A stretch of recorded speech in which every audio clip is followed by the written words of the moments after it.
I can eat 50 of these.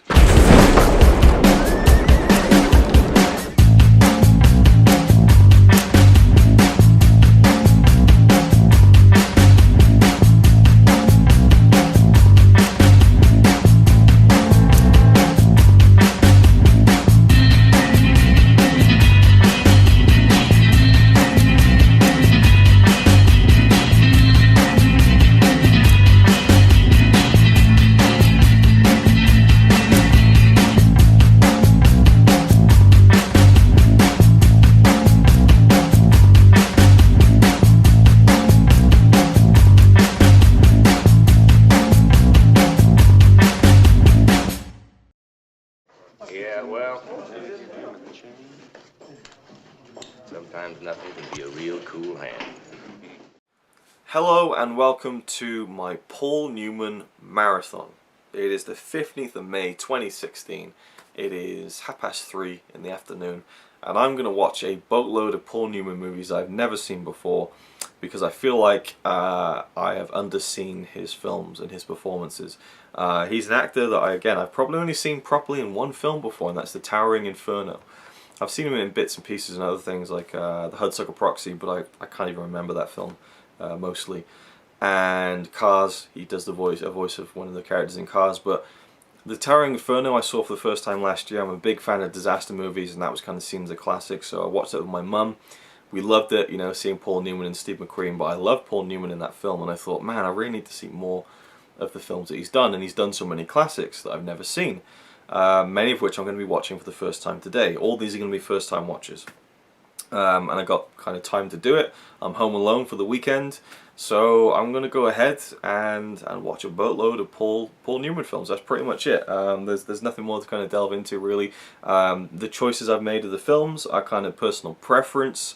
There's a personal reason for one of them, and also because they're in the book 1001 Movies You Must See Before You Die, and I'm doing a series where I kind of talk about all the films in that book if I can watch them all by the time I hit 30. So, without further ado, the first film I'm going to check out is one that I'm probably the least interested in, but I have it on Blu-ray, so I'm going to check it out and kind of have an unconventional opening to this marathon. I could have gone with one that I know I'm probably going to really love, but I'm going to go with one that I have no idea what to expect. And it is presented in this box set, the Alfred Hitchcock Masterpiece Collection. And let's see where it is in the book, so that I can... I opened it first time. I didn't even plan that. Right, okay. From 1966, it is Torn Curtain, starring Paul Newman and Julie Andrews. I know nothing about this film. I could probably read the synopsis, but I'm not even going to do that. I'm just going to pull the Blu-ray disc out of the packaging right there, and I'm going to watch it. And yeah, I have absolutely no idea what to expect from this film. There he is right there, the man himself. And there is a film in particular that I'm probably dying to see more than anything else. I have it on Blu-ray, and you probably will guess what it's going to be based on my name. And I have a very interesting kind of thing to talk about when it comes to that film. So I'm going to save that one till the very end. But you know, I'm going to do this all day, all night. You know, might go into the early hours in the morning. Let's kick this off with Torn Curtain. I'll try and make this more like my marathon videos. I'll show you what I'm eating and stuff like that. I'm just gonna get into this. No piss arsing around. I'm just gonna dive right into this. No piss arsing around, and just start it. Torn Curtain. Here we go. All right, the Blu-ray's loading up now, and this definitely feels like kind of a double. Like, you know, I need to see this. Torn Curtain. Hitchcock, well, I guess I have watched a few over the past year or so, but I just kind of feel like there's so many Hitchcock films I should have seen by now. There's North by Northwest is one of the big ones, I think. Well, I'm trying to think actually now. Let's have a look at the box set, shall we? Which is an amazing box set, by the way. What have we got? What films have we got here? We have Saboteur, not seen. Shadow of a Doubt, not seen. Rope, seen that. Trouble with Harry, seen that. Marnie, seen that. Frenzy, Family Plot, haven't seen those, but I don't think those are very highly regarded. Rear Window, seen that. The Man Who Knew Too Much, haven't seen. Vertigo, have seen. The Birds, haven't seen. Torn Curtain, haven't seen. Topaz, haven't seen. Psycho, have seen. Well, I guess most of the big ones I have actually seen, thinking about it. I guess it just kind of slowly crept up on me, but I've heard nothing about Torn Curtain. I put out kind of a thing on my Facebook. I said to anyone, my YouTube Facebook, Razor Wire Reviews, what would people recommend to me out of Paul Newman's filmography? And I got a ton of replies and comments, which was great. Thanks, guys, if you're watching this. Most of them were the films I'm already going to watch already. But I think Robbie Webster said Torn Curtain. And I know he's a big Hitchcock fan, so yeah, I'm looking forward to seeing this. I know absolutely nothing about it. I have got a small glass of Diet Coke there, unfortunately. Filling myself up with aspartame goodness. And a bowl of salt and pepper flavoured crisps to tide me over until dinner soon, which I'm looking forward to very much.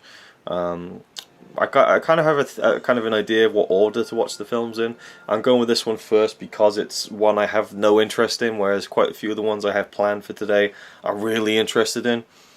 I want to kind of leave some of those for later on maybe, but then again, my planning of watching movies in 24-hour movie marathon 5 kind of seemed to really work against me because, well, if you've seen that you probably know why. It was great, but you know, I kind of overthought it, so maybe I shouldn't overthink this and just kind of just go with it. Okay, the film's opening now. It is 2 hours 7 minutes long. Every film that I have planned is roughly 2 hours. There's a couple that are just under, a couple that are just over, so it works out as everything being 2 hours long. I'm going to try and do 6 films over the course of today's Sunday, even though it's actually 4 o'clock now. Alfred Hitchcock's Torn Curtain. Let's turn it down so the copyright police don't slap another strike on my channel. I don't have a strike on my channel, that's bullshit. I mean a strike on one of my videos. Interesting opening title sequence. Again, I got no idea what kind of film this is. Absolutely none at all. So, and it might be a really bad entry point to Paul Newman films, even though I've seen him before in Towering Inferno. But I really feel like this is kind of like my crash course in Paul Newman. And I just find that with actors. I find certain actors or even actresses who I see them and I'm just so captivated by them, I think, I need to see everything else they've done. You know, and I just never got around to it with this guy. And I own quite a few of his films on Blu-ray that I'll be watching today.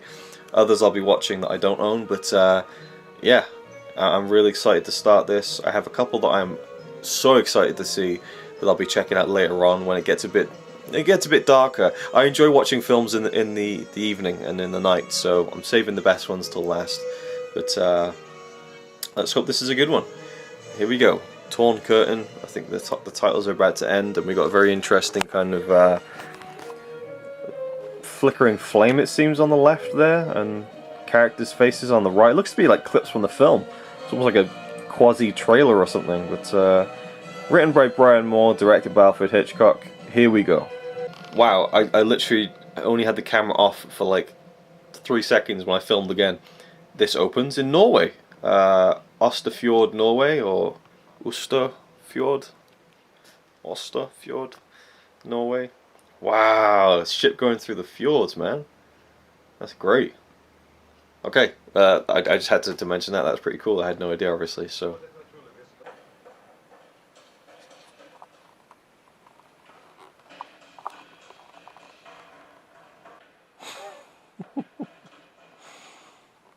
You enjoying the film? Okay.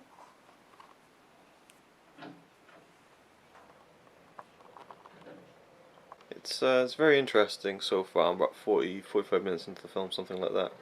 A very good opening. I loved the first 20 minutes or so. It was really interesting. I'm not sure where it's going now, though. I really don't know where it goes from here. Paul Newman, the man himself, has been very good. Julie Andrews has been great as well. And I've loved the European feel to it. It takes place over quite a few different European countries, going to different, you know. Anyway, I'll get into it later, but I'm kind of cautiously really enjoying it so far. But I'm very intrigued as to where it's all gonna go. Holy shit, that I don't want to say it escalated quickly, but right, 52 minutes into the film. I'm not going to spoil anything, but there was a scene just then that was just incredible. So well done. Oh my god. I'll say it was a struggle. It was a fight scene, so to speak. but the way it was building up, the performances and the tension, and then the actual fight itself, holy moly, that was stellar. And now the aftermath is just, wow. That was just brilliant, absolutely brilliant. Okay, it is 6:10. I just got done with Alfred Hitchcock's Torn Curtain. Let's give the synopsis a read before we get cracking on my thoughts on this one. Where are we? 1966. Paul Newman and Julie Andrews star in this action-packed thriller about a world-famous scientist who goes undercover to get top secret information and ends up running for his life from enemy agents. So, you got the two leads there. Paul Newman, Julie Andrews, and there's a nice poster there as well, which is really cool. And again, you go back to those days, Alfred Hitchcock was on his own posters. You know, what does it say there? It tears you apart with suspense. And the man himself at the top of the poster. I mean, where do you ever see that now? A poster for a film with the director on the poster, because the director almost is bigger than the film itself at that point. Without a doubt, one of the greatest directors of all time. I really need to say that I've seen most of his films someday. I know some of them are lost, I think. But I know Robbie Webster, I'm pretty sure he's seen all of Alfred Hitchcock's films. And I don't know why earlier I felt like I hadn't seen many. I guess I've just always been in that stage of feeling like, yeah, there's so many I've yet to see. But I've seen a lot, actually, in the past year or so. I've made a concerted effort to. I just haven't done it all in one go, like I kind of maybe planned to at one point. I guess it's kind of crept up on me, but I've seen a lot of his films now, and this one was definitely one of the lesser Hitchcock films I've seen, for sure. You know, I definitely put it underneath, you know, Psycho, Rear Window, Vertigo. We think about some of the others. Strangers on a Train, I put it below. You know, there's quite a few. But then there's other ones I put it above, like The Trouble with Harry, Marnie. Is Rebecca a Hitchcock film? If it is, that's better than this one. But I feel like this is an 8 out of 10 film with a handful of 10 out of 10 scenes. As I said in the synopsis, and I believe this is in the book. Hang on a second.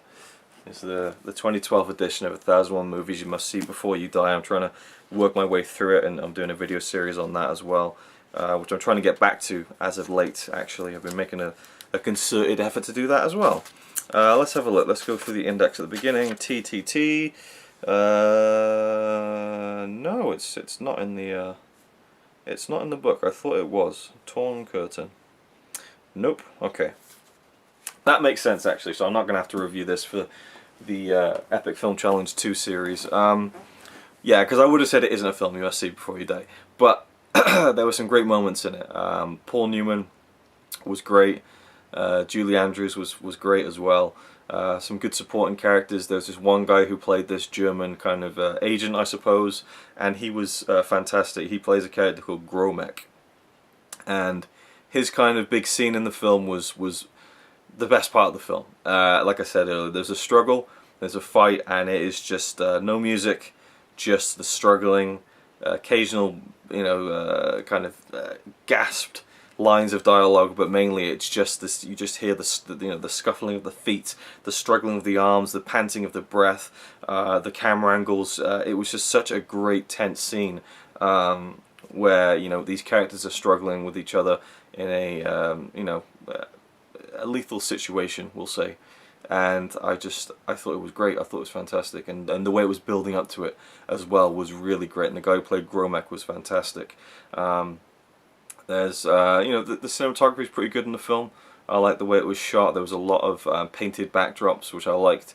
A couple of, well, quite a lot of back projection, where you'd have, say, for example, Paul Newman and Julie Andrews sat down at a table in a kind of a restaurant outdoors kind of thing, and it's just them and a table, and then a screen behind them showing the rest of the people, and you can really tell and the screen was even wobbling a little bit, which was, I felt kind of like, oh really, a Hitchcock film, and you didn't get that right. That's kind of disappointing. But you know, it's kind of, that's the feel of films of this time, and there's certainly bits where I could see, you know, that's a back lot, or that's a painted backdrop, they're not really outside, and I kind of enjoy that aesthetic to a degree of films of this time. It's kind of part of the charm, in the way that other films of other eras have their own charm and stuff. But yeah, so this is Paul Newman Marathon. What did I think of him in the film? I thought he was very good. A restrained performance for sure. He had a lot going on as a character, from his cover, his double cover, and all this kind of thing. I liked the story. I thought overall it was a really well executed film. I really liked the story. The ending was great. I loved the ending. That was fantastic. And there was another great scene involving a bus, which I thought was great. Like, that scene was gripping. It was really, really gripping. It's just the bits in between, you know, that dragged a little for sure. I think this could have been a great 90 to 100 minute film. Maybe a bit too long, just over 2 hours.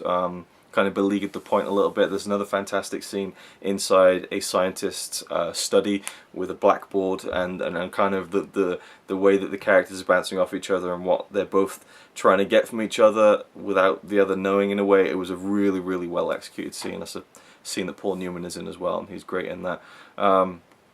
Yeah, overall I think it's about an 8 out of 10 of a film. A really, really good one, but it had moments that were bigger than the film as a whole, I think. And there's this one scene in a theatre where this character, who kind of is there at the beginning and seems like an offhand character, and then later on she becomes kind of pivotal to the ending of the film.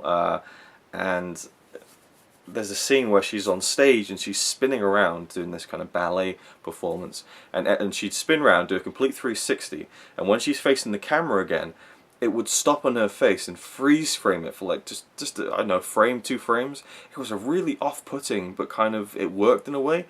Like, it was almost like her face was being thrown at you, and just kind of like the freeze frame for that tiny split second seemed to kind of punch her image into your head a little bit, and it was kind of like, what's going on here? And we realize that she recognizes Paul Newman and Julie Andrews. Now they're in big trouble, and her character was very frustrating for that, because she just seemed like she wasn't really a part of the whole inner circle of all the secret agent stuff going on. She was just the kind of what's the word for this kind of character? She was just a self-important woman who kind of inadvertently got involved in it, and was just a bit of what's the word? Someone who just gets involved where they shouldn't, and you just think, oh, get out of it, you know, you stupid woman. Anyway, that's it. There's more. I could go into spoilers and kind of talk about all the twists and turns, but overall, a very good film. It's a thumbs up from me, and I know that it's not anywhere near as acclaimed as his other films, and rightfully so. I think Ryan Chataway told me that he loves these Cold War era films that Hitchcock made as well. And yeah, definitely a lot to like about it. But there's things in it, like this woman who comes into it, this eccentric character who's in the film for about 10 minutes, and it just felt really out of place. I enjoyed her performance.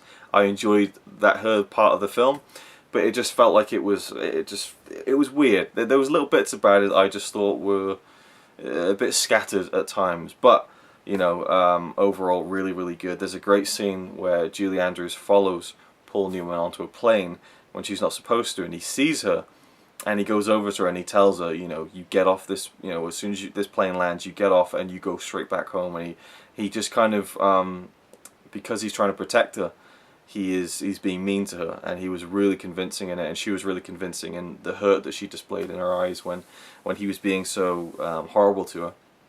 And that was another great scene, a strong scene. Right, I don't know what I'm going to do next, so I'm going to figure that out, and then I'll turn the camera back on and we'll continue on with this thing.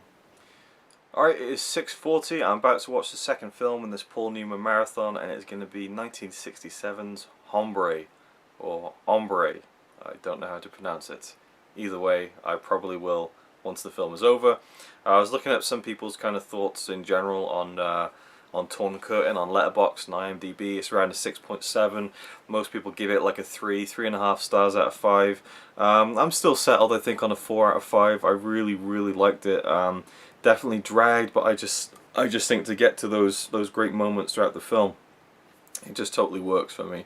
But yeah, not much more than an 8 out of 10.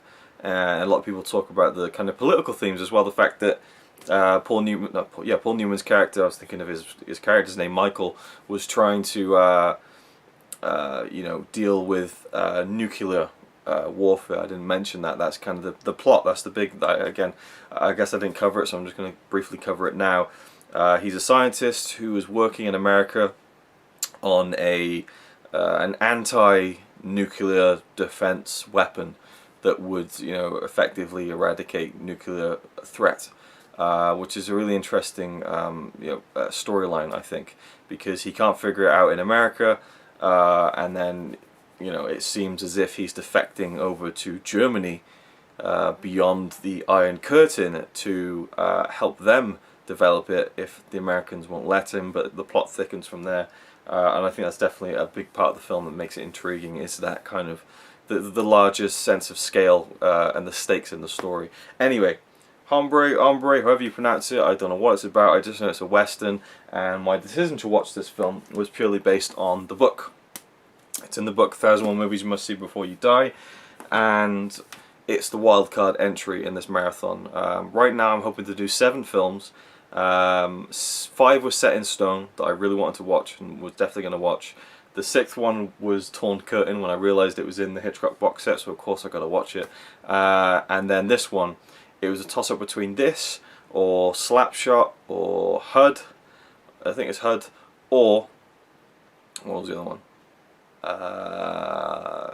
Cat on a Hot Tin Roof, I think, was one of them. Yeah, anyway, and that's one of his earlier films. I believe he was nominated for an Academy Award for. I may be wrong about that. Again, I'm somewhat of a newbie when it comes to Paul Newman, so I'm trying to educate myself and watch all these films. So let's get on with this one, and I'll see you very soon. Well, instantaneously. Okay, it is 8:35, and I just got done watching Hombre. Yeah. Hey, Hombre! Which I absolutely loved.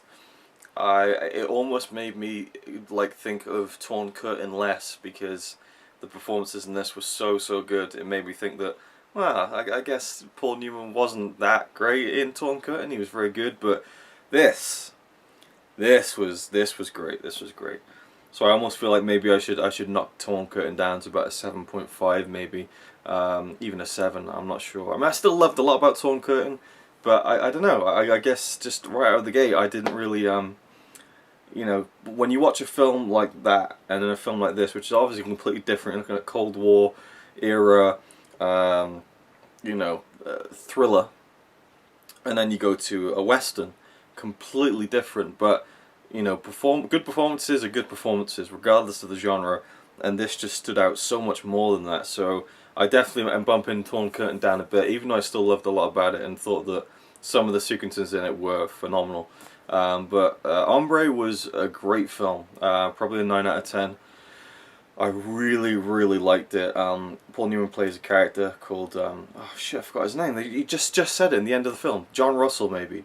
Also known as Hombre by some people, and he's a white man who was, actually it's not clear about his background. It says in the summary in the book, so I guess I can look to that. Yeah, he was kidnapped, right? So he's a white man who was kidnapped by the Apaches as a child and brought up as one of their own. I don't know what that's called. I guess assimilated into their culture. I don't know. But you know, when he's a man, he inherits property from his father, who passes away, and he reverts to white. It says here. You know, he goes back to the white community, I suppose. He has the long hair like the Indians and stuff, and he cuts it short, and as a man of few words, and most of the film takes place on this journey on a stagecoach, and we see a number of characters introduced at the beginning of the film, and you know, we kind of get set up to who these people are. Like, there's quite a lot of characters, but I never felt like there was too many of them, and most of the film takes place them on this journey in the stagecoach, the stops along the way, and the road bumps that come, not literal ones, figurative road bumps, and how they deal with it. And at the end of the film, it really comes down to morality, which I really liked, and you know, really Hombre's actions and his motivations as a person, coming from the lifestyle of the Apaches and growing up in that, again, culture, and then seeing how, you know, the Indians are so looked down upon by the white people, the racism that goes along with that, even from the people in the group who are traveling in the stagecoach. You know, one of the old man and his younger wife, the young wife, she says to Paul Newman's character, she's like, you know, I can't believe that they would eat wild dog. You know, I'd never do that even if I was at my hungriest or whatever. And so he's like, well, you know, I would, you know, and I have, and you know, I've lived like a dog. And that offends them, and they want Ombre out of the stagecoach. They wanted to ride up top in the cold, and so there's this racist thing going on in the film for sure, and I liked how they tackled that. But at the end of it, it's just a fun western as well. There's a couple of real kind of hurrah moments, I thought, and a real tense moment at the end, and a few other tense moments throughout as well. I mean, it was a really great film. I really enjoyed it. Yeah, it's a 9 out of 10, I think. At least a 9 out of 10.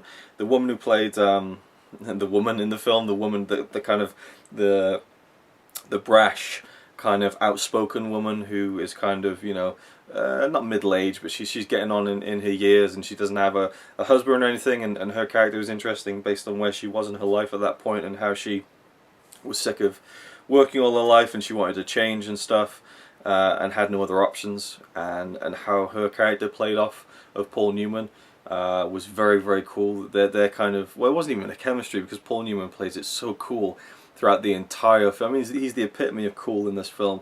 He doesn't have as much dialogue as everyone else, and he's really just kind of laid back, but he kind of has control of these situations, and I just loved the character, because it kind of seemed to follow this typical Western thing where everything goes to shit, and he obviously knows how to handle shit.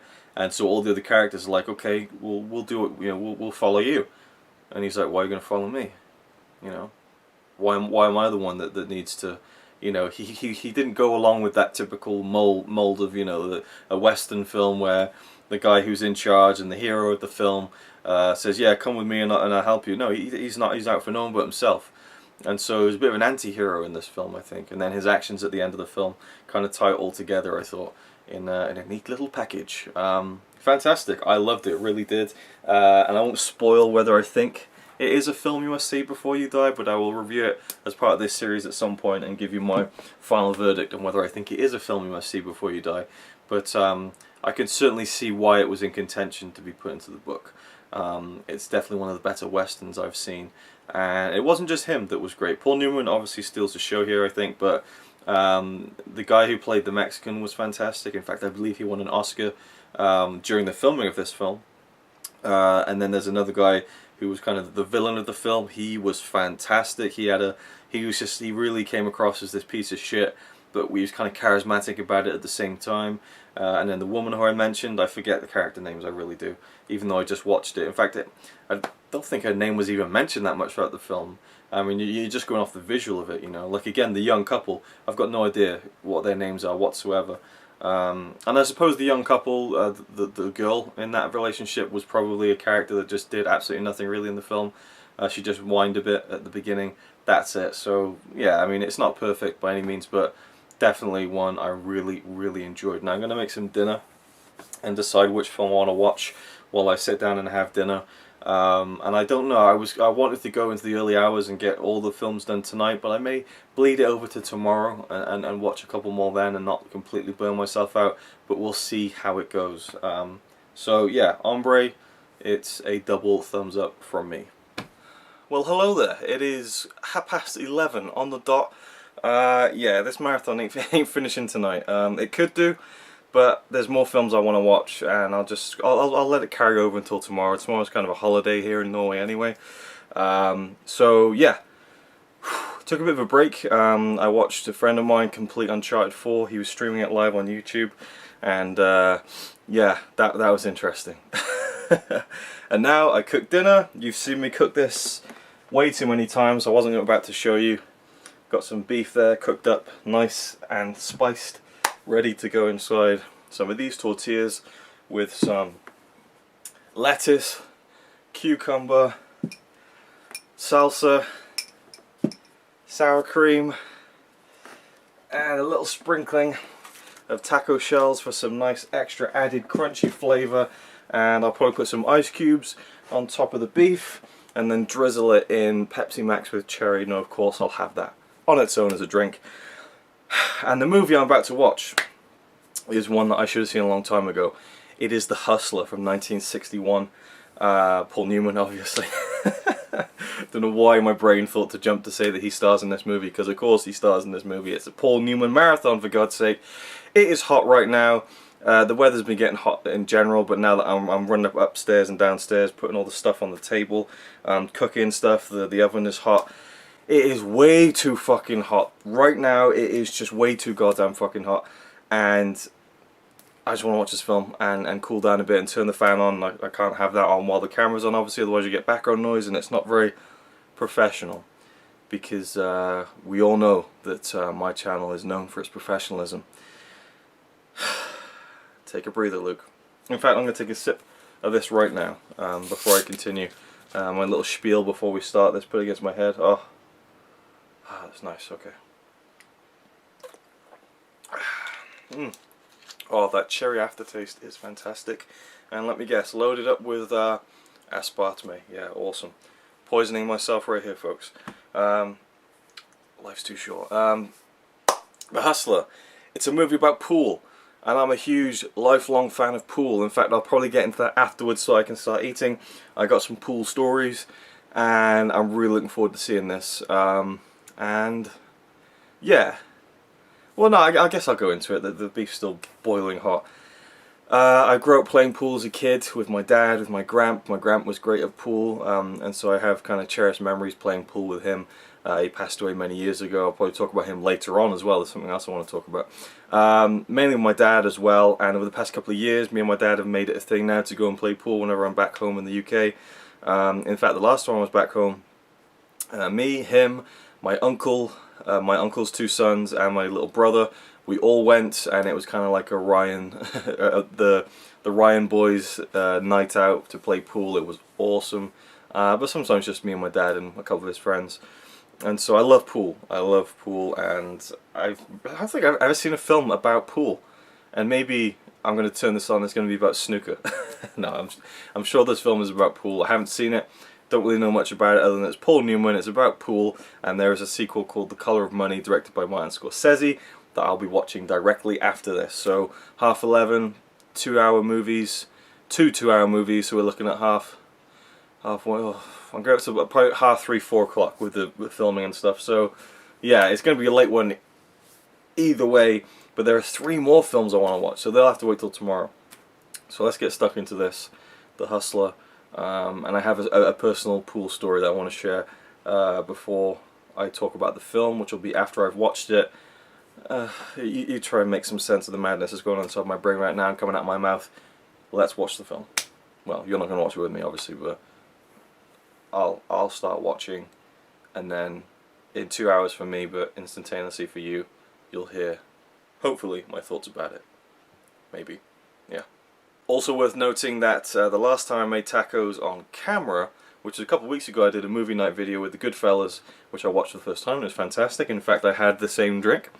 It's kind of like my movie night drink, I suppose. Not a very cheap one either. Over here, at least. Yeah, I made tacos and it was disappointing last time, if you remember. If you watched that video, that Friday Night Ritual around the Goodfellas. Because it was not the brand of beef I usually get. It was not the usual kit I get with the same exact spice and same exact salsa, and it was white tortillas, not whole wheat, which I prefer. So I'm really happy that I've got the beef that I know I like, the taco kit that I know I like, and the tortillas that I know I like. So let's eat and watch the film. Okay. All right, here we go. Set them up again. Film's just started. You're drunk, boy. Pretty good opening so far. What do you mean? Let's go back on the road. You gotta be at that convention in the morning. Up the flagpole with a convention. Amazing, absolutely amazing. Alright, it is 20 past 12. I'm 44 minutes into the film. Wow, holy shit, is it boring. I was just expecting so much more, I guess. I I just don't see where the story is going, and I can't even keep this up for longer than 10 seconds. I'm loving it so far. I'm kind of feeling sad that it's only another hour and 15 minutes, you know. You go to Torn Curtain, I'm like, yeah, this is good. I'm intrigued by the story, the performances are good.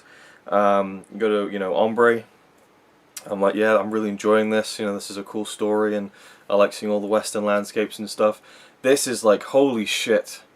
Give me 3 hours of it. Give me 5 hours of this. Like, the aesthetics of everything, the way everything looks, the tone, the feel. Paul Newman is just amazing so far as Fast Eddie Felston. I forget the guy's name who plays Minnesota Fats. I'm sure I'll look it up before I do my review of this at the end, but he's fantastic. Like, everything about this opening 45 minutes is just unbelievable. Like, you know, I can see it not appealing to some people. I'm not saying that it's like an absolute masterpiece like in the first 45 minutes, but just everything about it speaks to my taste. Like, and I say that a lot, but man, it is. And dinner was amazing. Oh, the tacos were perfect. They were just perfect. Everything's going well. As soon as I started watching this film, and I still got some nice Pepsi Max diet. Oh no, it's just Pepsi Max, isn't it? The Max is part of the diet. Pepsi Max with cherry. Tonight is a good movie watching night. I'm glad I saved this for the evening. It feels like an evening night movie. Evening? It's gone midnight. Okay, it is the morning now. Evening movie. Yeah, well, I'm just gonna carry on with it and reconvene my thoughts when I'm done. So. Alright, it is 2:15 in the morning. I can see it getting light outside already, or it might not be fully dark yet. It's hard to tell in Norway. It's always a bit disorienting. I should probably just shut the curtains. Either way, I'm going to watch The Color of Money, and by the time that's done it'll be around 4:15, probably 3:30 in the morning, and it'll be light out. Yeah.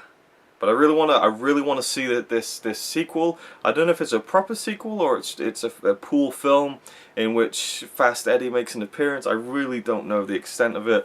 I just know Martin Scorsese directed it. It was made 25 years after the original, The Hustler, and we'll see what the film entails in terms of having Paul Newman in the mix. But my thoughts on The Hustler. Actually, no. Before I get to The Hustler. My own little personal pool story. I loved playing it as a kid, as I mentioned earlier, and when I lived in England, I lived in a small garrison town near an army base in Wiltshire, near Salisbury, and there was some kind of youth club I used to go to every Friday, something like that. You know, buy some, you know, kind of like penny sweets and stuff, play a few games with other kids and things like that. And I think you have to pay like 50p or something to go out. I can't remember what the exact specifications of everything was, but you know, it's very vague. But I remember there was a pool tournament once, and they had a pool table there, and I got to the semi-final of it. Now it was no big thing, but it was, you know, all the kids there got involved and were playing each other, and I was almost going to get to the final. I was really excited about it, and it was the first time I'd ever kind of done anything like that. And again, it was a small scale thing, but it felt cool to me. And I was playing against this kid, I forget his name, but he had blonde curtains, you know, typical 90s haircut, and I was beating him. And then he came back, and then we literally got it right down to the cue ball and the black ball, the 8 ball. And I had this shot right, and I was at one end of the table from where you break, from where you start the game. The cue ball was right there in the middle, bang in the middle. The 8 ball, bang in the middle on the other side of the table, as if it had stayed there since the game had started.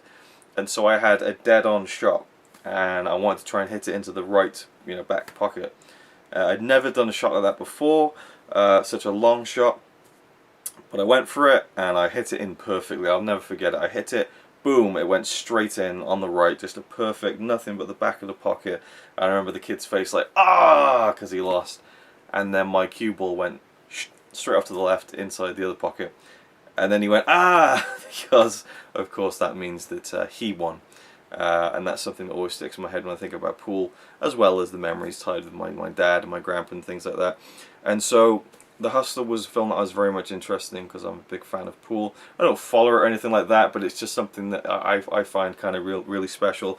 And I like just the aesthetic of a a dark, murky kind of pool hall, you know, and people playing it and stuff. And I don't know, there's something about that I like. And this film, The Hustler, just seemed to encapsulate that in some of the film. If you remember, I said the first 45 minutes I was loving. After that, there's not really much pool. It really delves into the characters more than the pool, which I thought would be more of a focus. Now, the fact that Eddie, you know, Paul Newman's character, is a pool hustler is definitely, you know, that's the whole story there. But there's a lot of time in the film where we don't see, you know, the pool stuff. And obviously you can't just have 2 hours and 10 minutes of people playing pool. I get that, but a lot of it was down to his character and the other characters in the film. So he plays a character who goes around, travels with this older gentleman called Charlie, I believe, and they just go on the road and they hustle people. This is a great opening to the film. It's kind of like a pre-credit sequence, which at the time was not usual. Usually a film opens with the credits.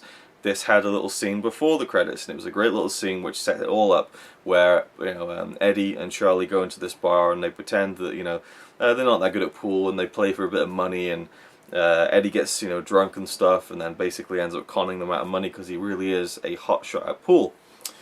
And then he goes over to this town to find this guy called Minnesota Fats, played by Jackie Gleason, who's this legendary pool player.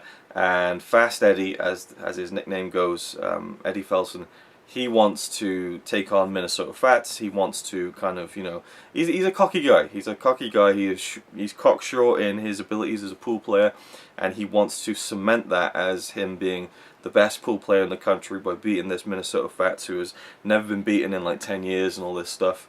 And Jackie Gleason is fantastic as Minnesota Fats. He's not in the film very long. In fact, he's in it at the beginning and in it at the end, and he just is. He does so much without saying hardly anything. I mean, I would be willing to bet he only has maybe 10 lines in the whole film when you think about it.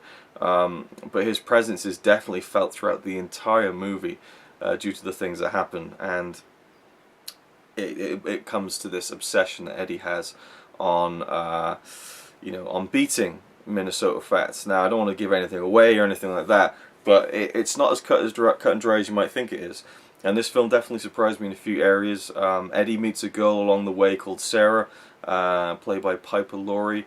She was phenomenal. I really thought she was. Her character is something of an alcoholic. You know, she's damaged goods, and so is Eddie in a way. And Eddie keeps getting told that he's a loser. But the interesting thing to me is that, and I'll give it away, in the beginning of the film, he beats Minnesota Fats a lot. But, you know, they have this epic pool game that goes on for over a day, and it's all about a war of attrition and a strength of character and your pride, and that winning isn't always winning, and sometimes winning can be losing, and sometimes losing can be winning, and it's the psychology of it, it's the experience of it, and it's all about the game. And I loved everything to do with that, and Paul Newman was incredible. The best performance I've seen from him by far. You know, it makes Torn Curtain look like he phoned it in. It really does. I mean, I thought he was good in Torn Curtain, but the more I watch these films, the better his performances get, and the more I kind of look lesser on Torn Curtain, even though I really enjoyed it. And Ombre was great, but I mean, this was next level stuff. The film was shot in black and white. It's in glorious widescreen, like it said it was shot in CinemaScope. I don't know if that is a wider frame or whatever, but it just looked phenomenal, from again the pool halls to just every shot, and everything about it just felt very 50s in a way. It came out in 1961, so it was kind of not the tail end of the 50s, it was the 60s, but I mean, you always have that bleed over between decades. And there's just a scene where him and you know, Eddie and Sarah walking down the street, and it just felt so 50s, and I loved that feeling for some reason. This was a film that was heavily nominated at the Academy Awards the following year. It was up for Best Picture, Best Director, it was up for, you know, Best Actor, Paul Newman, Best Actress, Piper Laurie, Jackie Gleason was up for Best Supporting Actor, I think George C. Scott was up for Best Supporting Actor, and he plays a character who is kind of a guy who makes money off of the people who play these games, and he kind of oversees the money that changes hands through these gambling things and stuff, and he kind of really gets into Eddie's head and is a major part of the story in the second half of the film. And I want to say it's George C. Scott, so I'll just double check that in the book, because it is in the book, 1001 Movies You Must See Before You Die. Here we go. Yeah, George C. Scott. He was nominated for Best Supporting Actor, and he actually refused his nomination. And he's an interesting character from what I've read. It was also up for Best Screenplay. Again, Best Writing, Best Direction, Best Film, Best Actor, Best Actress, Best Supporting Actor, another Best Supporting, supporting actor. George C. Scott, though, for his performances, Bert, I think his name was, he refused it. So, but it did win Oscars for art direction and photography, which I totally get, because it looked brilliant. It really, really did, and I loved the tone of it. I thought the black and white just really added to the grim feel of it. Eddie's character is definitely a flawed one, to say the least, and his relationship with Sarah was very interesting to watch unfold. His relationship with everyone, really. His old partner Charlie, kind of a really emotional scene in the middle of the film. And there's a lot of emotional scenes in it. Not that it made me emotional. That didn't happen, but it was emotional for the characters, and it was gripping because of that. Yeah, I would give it a 10 out of 10 for sure. It would, I don't know. I feel like it would maybe go somewhere in my top 100 favourite films. I think towards the end, it started to drag a little bit for me, just in terms of I wasn't sure where it was going, and it took me to get to the end of the film to appreciate what had come before it, and so I was kind of, twiddling my thumbs a little bit there with some of the stuff that went on in the third act. I understood where it was going and everything, and again, I still think it's a 10 out of 10 film, because I think that the performances all across the board are phenomenal. The way it was shot, phenomenal. The fact that when you see these pool games played with Paul Newman and Jackie Gleason, you see them making those shots. You totally believe these characters. It's not like he sharpens a cue and he bends down and we cut to like the stunt performer or whatever. And there were shots like that, but I mean it blended so well. And there's a great scene where Paul Newman's like, right, I'm putting that ball in that ball like that, and he leans down, he hits it, and it's like a really impressive shot, and it's all in one take, and it just makes you believe it. Apparently Jackie Gleason was an accomplished pool player himself by the time they made the film. Not the professional or anything, but he's very good at the game. Whereas Paul Newman had never played pool before, and got his own pool table and practiced for hours on end, which really showed, because he looked very comfortable playing pool. But yeah, just everything about like the sensibilities of at the beginning they're like, Minnesota Fats is in here every night 8 o'clock sharp. He's always here. He's got his suit on and stuff. He comes in, takes his jacket off, and reads his paper, drinks his whiskey or whatever, and plays some pool, and no one's ever beaten him. Just that kind of, going out at night to play pool and things like that. It feels like a classier kind of version of, going out for a pint and just getting drunk. But then again, they have the kind of the backdoor poker playing as well. It just felt like it was a bit classier than the sort of stuff that goes on now, perhaps. I don't know. It felt like a kind of bygone era kind of thing, where I kind of I liken it to something like Casablanca. That kind of the classy touch of the nightlife, and kind of kind of like the men's thing. I really liked all that stuff. It was really cool. But then you take the coolness of that, and you take the coolness of someone like Eddie and someone like Paul Newman, who can be a very cool character, but he is very he has a lot of baggage himself, just like Sarah, the love interest of the film, and their relationship again was very interesting.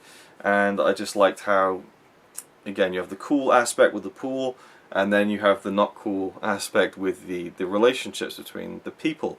And it's a very grim look at human nature, I think, and understanding one another, letting things that aren't important get in the way, pride playing a big part in relationships either breaking down in certain cases with some characters, or there's loads of stuff you can look into this film. I really do think that, and it impressed me more than I thought it would. I was hoping that it would be a film I would enjoy, again, just for the aesthetics of the pool atmosphere, the nighttime kind of again, smoky pool hall kind of thing that I like. I don't know, there's something about it.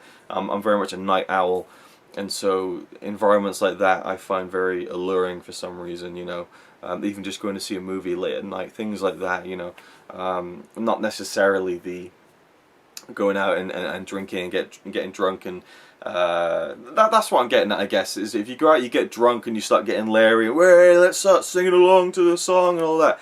I don't like that stuff. But you know, having a quiet drink, playing some pool, and you know, a bit more of a calm, you know, night out. Although you know, there's tensions brewing under the surface there when you have a big game like you see in the film, like Eddie and Minnesota Fat's big, you know, day-long game that was just like, that's such a great opening to the film, I thought. And I think I probably, you know, the first 30 minutes of the film was my favourite. And yeah, so I will admit that some of it towards the end was dragging a little bit, and was maybe a bit, you know, I felt like maybe it could have been expressed in a more clear way. But then again, I feel like it's a film you could probably get more out of the more that you watch it, and this is definitely a film I'll be watching over and over again.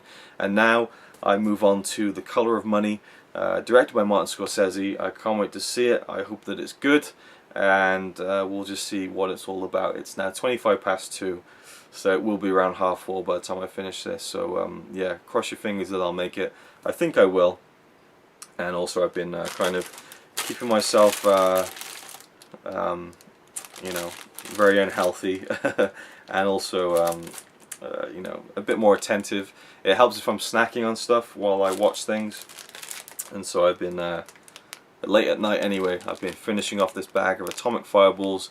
Thank you, CP, for that. Only 3 left, unfortunately. My tongue's definitely feeling it, but the cinnamon kick and the sugar kick is definitely keeping me going through the night, I guess. So we're going to do one more film, 4th and final for the night, and then hopefully 3 more tomorrow to end off this marathon, which I've really enjoyed so far.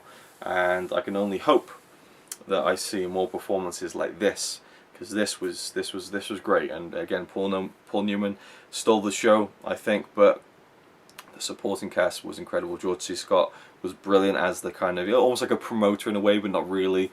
The guy kind of pulling the strings and exchanging the money and kind of manipulating things. And there's a lot of the psychology in this film that was really interesting. And I've said really interesting a lot, which is really interesting.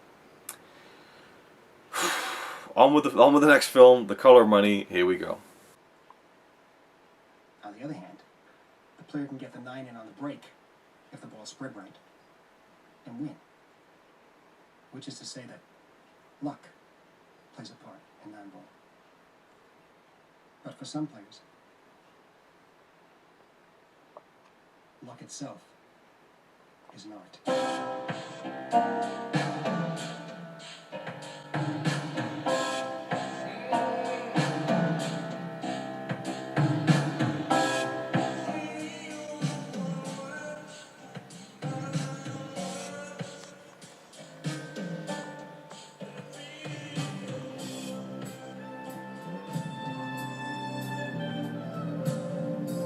Okay, it's 4:30 in the morning as predicted, and I'm not going to give you my full thoughts on the film. I'll wait until tomorrow, reconvene, and give you some fuller, in-depth thoughts. But just to suffice to say, I'm exhausted. I can't believe it's been only 4 films. And if I'd really set a pace earlier on, I probably could have done all of them.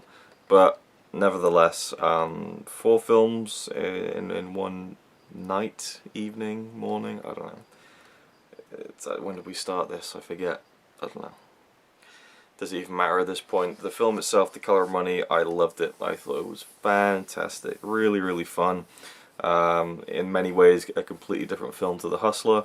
Has a hell of a lot more pool going on in it than The Hustler. Hell of a lot more. The editing was great. The performances. Well, I'll say the performance. I'll say the performance from Paul Newman was incredible. It was, I believe, the only time he won an Oscar. And I think it was well deserved. I thought he was great in the film. Tom Cruise, he was alright. He was alright. Tom Cruise's girlfriend, she was alright. Yeah, well, she was a lot better than Tom Cruise. She was a lot less, a lot more subtle, I would say, in her performance. But it's really those three that drive the entire film. There's quite a memorable little cameo from Forrest Whitaker. I guess I'm getting into it now. Fuck. But it picks up. Well, it doesn't really pick up. We kind of open with this young kid at a bar playing pool really well, and Fast Eddie, he's now a liquor salesman, and he kind of hangs around this bar, and he's got a thing with the woman who works behind the bar, and he notices this kid, Vincent, played by Tom Cruise, who's a very showboaty kind of pool player who is just incredible at pool, like ridiculously so. There's a great shot where he's literally turning around and talking to Paul Newman, not even looking what he's doing, and he's potting balls and stuff. And it's a great scene right at the beginning where, you know, the guy that Tom Cruise is playing is getting beaten, and he says, "I'm going to go, I'm bust." And Tom Cruise is like, "Well, let's just play, not for money then, you know, let's just play for the game." And that's when Fast Eddie's eyes start kind of lighting up at this kid, like, you know, I can do something with this guy. And we kind of get this mentoring role, which is what I assumed was going to happen. But again, as I said earlier, I didn't know whether it was going to be a glorified cameo. But Fast Eddie is the main character of this film. And again, not to spoil things too much, but by the time we get to the end of this, it is all about Eddie. And I kind of really like that, because it seemed to be a prototypical, you know, passing the torch down kind of a film. You know, well, not much in the way, but it reminded me a tiny bit of the last Indiana Jones films, where it seems like they were grooming Shia LaBeouf to be the next Indiana Jones, almost in a way. And at the end of the film, Harrison Ford just took the hat away from him, like, no, not a chance, kid. You know, it's kind of like a little, you know, it was teasing that it was going to be this passing of the torch thing, but ultimately the character of Vince was very unlikable. But you know, there was a lot of elements about Eddie's character in The Hustler that were unlikable. So I thought that, you know, it was a well done film in terms of characterization. I thought Tom Cruise did very well, being that kind of showboaty prick, and definitely kind of played his part well. The girl who played the girlfriend was Carmen. She was really good, actually. Yeah, like I said, she's a bit more subtle with her performance, and I kind of bought into her character a lot more. Well, no, I guess I bought into Tom Cruise's character more because he was good at being the over the top, arrogant, you know, young, you know, cocky kid. But I mean, her performance was a bit more. There was a bit more to it, I felt. Again, it wasn't deep or anything, but it had a bit more substance than Tom Cruise's portrayal of Vince. And it's one of the early Tom Cruise roles. I'm a big fan of Tom Cruise. I really like his films and his acting. And you know, it's hard to really compare the two films, The Color of Money and The Hustler. It really is. But I just loved that we had so much more of Fast Eddie in it than I was expecting to have. And that last shot of the film, that last beat, was just, I had a big smile on my face. Whereas the last beat of The Hustler was a very dour, down note. So they're almost polar opposite films. And it's interesting how you return to a character after 25 years and do something different with it, I suppose. It felt like an evolution of Eddie's character. And weird, you know, you go from this beautiful, gorgeous, moodily shot, if that makes sense, you know, black and white 60s masterpiece, to an 80s colourful, you know, completely different other end of the spectrum. It's an interesting double build, to be sure. I just watched them back to back, and I would really like to continue to maybe do that in the future whenever I return to The Hustler and then go straight into The Color of Money, because you get, you know, over 4 hours of Paul Newman as that character, and I think it's really interesting to see. Those 25 years, you know, I mean, he looks so much different. He's an old man, but it's because for me, I feel like in The Hustler he could pass for like mid-20s, late 20s almost, you know, but I think he was in mid-30s by that point. So, you know, 25 years doesn't seem like a lot, like a lifetime. Obviously it's a long time, but you know, he really seems a lot older than you would think he would be after 25 years. But yeah, I mean, I don't know how that even plays into my thinking at this point, and it is 4:30 in the morning, so what the hell am I talking about? Just trying to gather my thoughts, and I guess I just wanted to get into it now. I was thinking to myself, I'm too tired, I'll get into it tomorrow, but here we go, I'm talking about it now. I don't know, I love the editing. There's lots of great shots of the balls, you know, the pool balls, and you know, like lots of different weird angles, and the editing, the cutting, and the pacing of it in some of the scenes was great. And the idea of the hustle was explored a lot more in this film, actually, interestingly enough, and I really liked that. And the callbacks to the first film were few and far between, and I enjoyed that and appreciated that. And my camera battery is flashing red now, so I guess I should wrap this up. But I would give it at least a 9 out of 10, maybe a push of 9.5. I don't think it's that great of a film, but enjoyment-wise, it is really up there. It doesn't reach the quality of the first film at all. It's a much more entertaining film, I think. Like I said, there were slow bits in The Hustler where I kind of felt like it maybe dragged a teeny bit, but you know, this one definitely it keeps the pace up and has got a lot of entertainment value, and you root for the characters. I think you kind of want Vince to stop being this prick and to kind of see what Eddie's trying to teach him, and you want Eddie to kind of, you know, get what he wants out of, you know, this story, I suppose, this part of his life. So yeah, another big thumbs up for me. I loved this film, and tomorrow we continue and we go back from The Color of Money, and we go to Butch Cassidy and the Sundance Kid, which is a film I've heard about for years and years and years. All I know is is it a Western? I think it's maybe it's not even a Western. I really don't know. I just know it's one of those classic films, and I'm gonna start with that tomorrow when I start again. So I'm gonna go to bed, get as much sleep as I can, and we'll restart this back up tomorrow slash today, later on today. Yeah.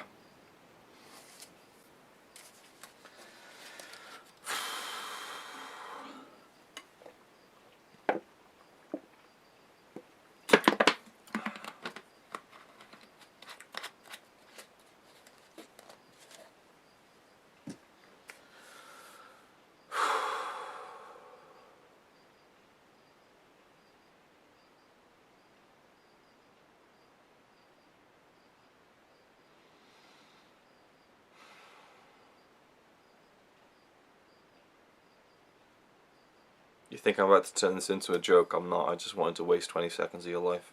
You're welcome.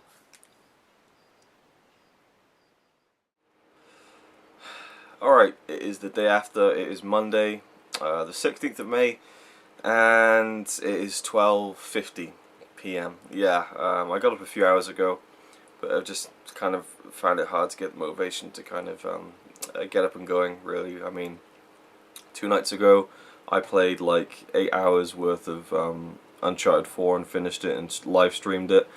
So 8 hours of playing a game, and then, you know, going to bed at stupid o'clock in the morning, getting up, watching 8 hours of films yesterday for this Paul Newman marathon, going to bed at stupid o'clock in the morning. It's catching up with me.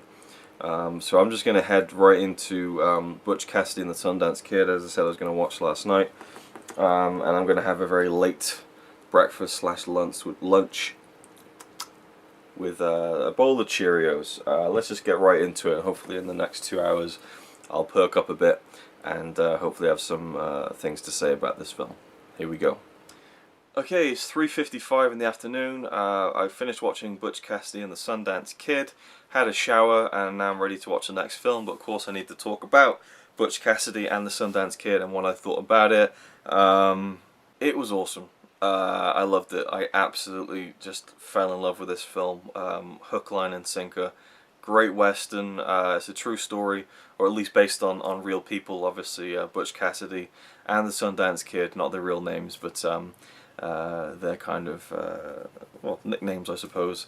And notorious outlaws from, I guess, the late 1800s, early 1900s. I'm not sure about the dates, but you know, they were train robbers who led a gang and eventually became outlaws and were on the run, and that's what the film's about. In the films, you see them in America, as portrayed by Paul Newman plays Butch Cassidy, Robert Redford portrays Sundance Kid, and they're kind of the two main figures in their gang basically. And what I loved was how Paul Newman, Butch Cassidy, was obviously older than the Sundance Kid. I don't know if that was the case in real life, and as they say at the end of the opening credits sequence, most of this is true. So obviously, I mean, it's not going to be historically accurate, but you know, Butch Cassidy was the older one, and he even said at the beginning of the film that he's over the hill now, whereas the Sundance Kid seemed to be more of a you know, a young up and comer. Well, not even an up and comer. I mean, he's like the best shot basically anywhere, and he's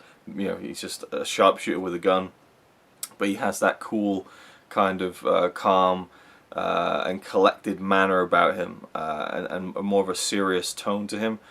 He has a sense of humor, but Sundance is a bit he's a bit straight, if you know what I mean. You know, he kind of what's the word I'm trying to think of? There's a word that perfectly sums him up that I can't think off the top of my head right now. But you know, he's the straight man of the duo, if you will. Whereas Butch is very much a joker. You know, very, you know, sardonic and sarcastic, and you know, he kind of never misses an opportunity to crack a joke or to not be very serious about something, and really seems to just enjoy his lifestyle basically. And I just like that the older one seemed to be the more irresponsible one, and the younger one seemed to be the more responsible one. And their dynamic, the two characters, the two actors, the chemistry they shared on screen was nothing short of just an absolute joy to watch. This is a really funny film. There's a lot of great moments, a lot of kind of like well, not holy shit moments, but there's this one scene where they they rob a train, and they've already robbed it before, and so they've reinforced the safe on the train with all the money, and they're like, oh, what are you doing this to us for? And he's like, well, you know, we had to make sure you wouldn't get the money this time. And so he's like, right, bring me some dynamite, loads of dynamite. So Butch loads up this safe with loads of dynamite, and they're stood outside the train car, and it just blows up. It's like it's a real explosion, and you see these real actors or stuntmen just get blown away. It's like, Jesus Christ. And you know, just little things like that were really enjoyable. There's action to it. There's a great scene where Butch and Sundance are being chased, or not being chased, they're being tracked. There's a big difference. They're being tracked by people after they've made this big robbery, and you know, they'll be up in the mountains somewhere in the middle of the desert, and they'll see these horses like miles and miles away, maybe like 10 miles away, but you can see them with the naked eye, and you know, they're waiting to see if they're still coming in their direction, if they're tracking them properly. And so it's a really weird thing where it's kind of like a chase scene for like 10-15 minutes, but it takes place over days and over, you know, long distances, and I really loved that. It was an interesting thing to see, and led to a very memorable moment to end that kind of scene, that tracking quasi chase scene. I really liked that scene. And yeah, they're just great performances, really fun. I loved how the film opened with the credit sequence with kind of old-timey footage with like a projector on a screen in sepia tone. The opening scene of the film is in sepia. It's this very cool scene where Sundance is accused of cheating at a game of cards, and there's a tense confrontation, and it was just a really great scene, and then it slowly transitions into color. We have another sepia-toned montage in the middle that was fantastic. Well, maybe more towards the third act of the film. But yeah, we mainly see what Butch Cassidy and Sundance get up to in their gang, robbing trains, things like that, robbing banks, and then they're forced into going on the run, and they end up going to another country, and then we see how they fare over there, basically. And I just absolutely loved it. Again, very memorable film, just great lines, great, you know, cinematography. Well, not particularly. It's not like it was very inventive with the cinematography, but I mean, it's pretty to look at. Just where they filmed it is what I meant, actually, you know, as opposed to the cinematography. I mean, it was shot well, but you know, I loved seeing all that you know. I mean, I love that with westerns generally. Anyway, when they do that and they go out on location to wherever they film it, I don't know, Arizona or something, and yeah, it doesn't feel like I've really reviewed this film very well, but I absolutely loved it. It's a 10 for me. Really great. And I've said it before, you know, it's worth repeating that for me, I give a lot of films a 10 out of 10. If it's just so enjoyable that I just absolutely loved it, it's a 10 out of 10. But then there are those films that go just that step further, and I give those an 11 out of 10. This isn't one of those, but it is a 10. It is just maximum enjoyment. Paul Newman was great in this, you know, and I've really seen him play different roles now over this past 24 hours, which is really fun to see. And I really loved him in this. But Robert Redford was great too. And the final scene is just, again, memorable. Is the word that pops into my head when I think about this film. And I can see why it's regarded as a classic. Absolutely, the final scene is just, it's incredible. The way they did it was really, really cool. Even though, you know, what was happening maybe not have been really cool, but just the way they executed it was great. I like the woman who played Sundance's girlfriend. She was good and added a different dynamic to the duo when she kind of tags along with them when they're on the run. There's a great scene with Butch and the girlfriend. I forget her name now. Where he's riding around on this new invention, the bicycle, and it's the song, the Burt Bacharach, you know, raindrops keep falling on my head. It just reminded me of, I can't remember whether it was Spy Hard or Naked Gun, where Leslie Nielsen was aping that scene, and but it's a great scene, it really is. As much as it made me laugh thinking of the Leslie Nielsen send-up of it, it's a really cool scene, and a lot of fun, like really, really funny, and you know, Paul Newman's literally like going across on this bicycle like Superman style, and then standing on one foot. He's doing all these crazy tricks on the bicycle, and it was kind of like impressive, I have to say. And then he crashes through this fence, and there's a bull inside the pen, I suppose, and he just gives the bull this kind of look. It's just, he had great comedic timing, Paul Newman, you know, for all his great prowess as an actor. He really had the comedic timing down, and I just loved him in this film. And now we move on to the next film, and you can see I've kind of carefully planned this. We had the double bill of The Hustler and The Color of Money, which were, you know, two films with the same character. This isn't the same, but it is kind of a similar theme to the double bill of today that I'm kicking off with.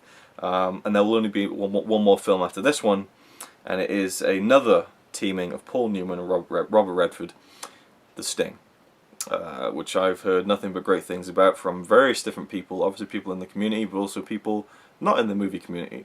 I've heard great things about this film from, so I'm really looking forward to checking it out. I believe this was made in the 70s. I know it was after Butch Cassidy, and that was right at the tail end of the 70s, 1969. So yeah, really looking forward to this. Yeah, Paul Newman looks a little bit older in this one than he was in Butch Cassidy. His hair looks a little bit grayer. Oh, it's the same director as well. I did not know that. George Roy Hill directed this film.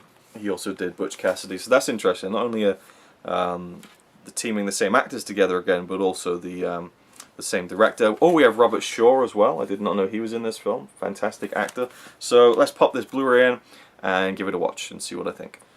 Alright, it is 6:10, and I have, let me see, 1 hour 52 into the film, and there is, let me think, 17 minutes left. And I have no idea what's going to happen. I have no idea how this is going to end. I can see it going so many different ways, and up until this point it has been a 10 out of 10, just brilliant film. Like, I feel like I'm kind of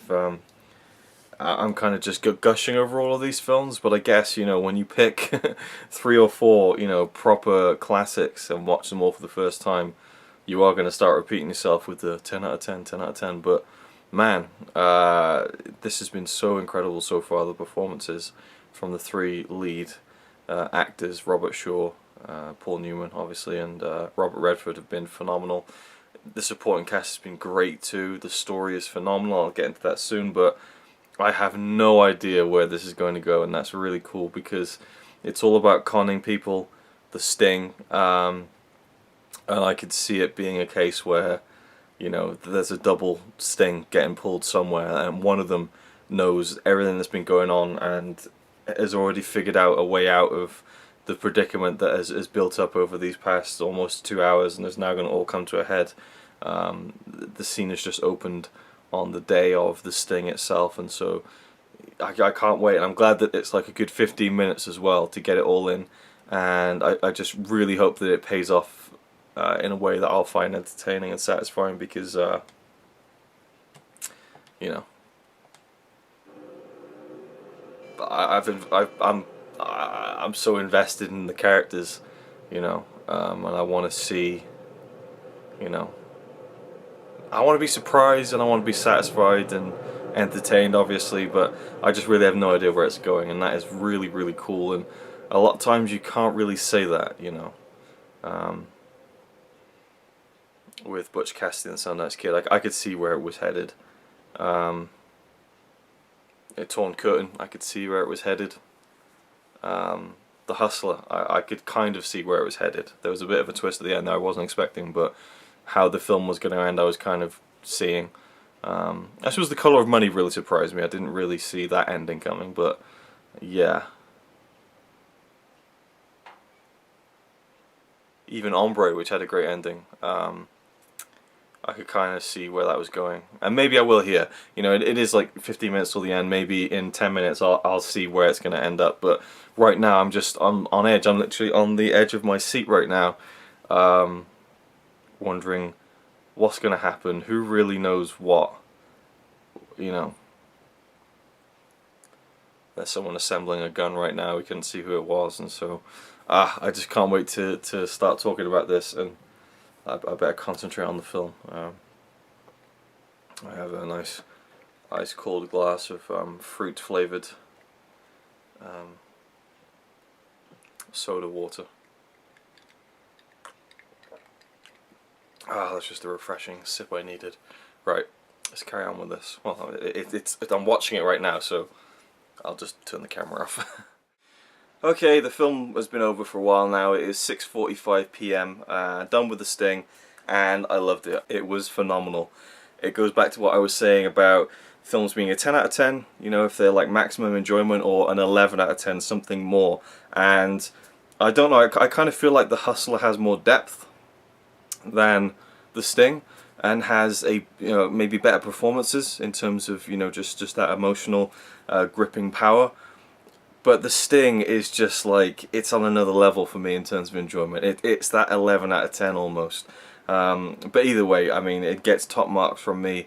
Absolutely loved it. Robert Redford plays a guy who is a hustler, basically, which is interesting. At Paul Newman, he's always into these, you know, these kinds of roles. You know, Color of Money, The Hustler, and this film, and well, I suppose Butch Cassidy is more of a thief than a hustler. But you know, Robert Redford, he plays this guy who's just on the streets, just, you know, ripping people off and stuff like that, and he's into that life. And one of his partners decides he's getting out. He's getting out of that life, and they make a good kind of they rip someone off real good. In fact, it's money from somewhere high up. They don't quite realize that, and that comes into play later on. And so Robert Redford, he's lost without his partner, basically. But his partner says, like, if you want to try and make it to the big time, the big style cons, I'll hook you up with a guy who's into the big time, who's the Paul Newman character. And so Robert Redford hooks up with Paul Newman's character, and he's like, right, you want to do the big con? We'll do the big con. And that's what the whole film was about. They're setting up this guy who is, you know, like a big head honcho, played by Robert Shaw, the phenomenal Robert Shaw. I really want to watch Jaws now. He's an amazing actor, and he's great in this. I mean, like I said earlier, the three performances from these three guys is just off the charts. Robert Shaw is just so intense in this film, and just it's so brilliant. It's so brilliant because they hatched this whole scheme to rip off you know, Robert Shaw's character, and you know, it's big time stakes. You know, if they screw up, it is over. Like, I think at one point someone says, you know, if we screw this up, the feds will be the least of our worries. You know, it's heavy shit, but they're going all in for it, and that's what makes it so exciting, is that every moment it could really go to shit. And the lengths they go to pull this off, and how they try and pull it off, and all the little tricks that they use and employ to kind of make it work. There's a fantastic scene on a train when Paul Newman enters himself into a card game with Robert Shaw's character, and what he does to kind of make himself seem like a bit of a loser and not a threat. You know, again, it takes you back to The Hustler in a way, and he's just so funny in the scene as well. Paul Newman, he's funny without resorting to gags. Just the way he acts and performs in certain films that I've seen him in over this past 24 hours.